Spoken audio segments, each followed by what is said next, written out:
Растенията ви увяхват от жегата, а сметката за вода расте.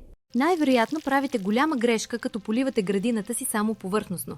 Днес ще ви покажа как да си направите система за капково напояване.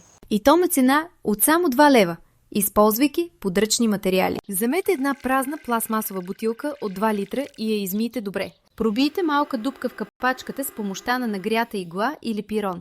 Сега вземете една обикновена клечка за уши и отрежете памучните краища. Пъхнете пластмасовата тръбичка плътно в пробитата дупка на капачката.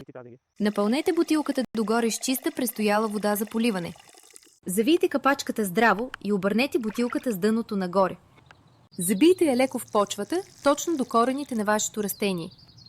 Водата ще започне да капе бавно, осигурявайки постоянна влага. Запомнете най-важното правило.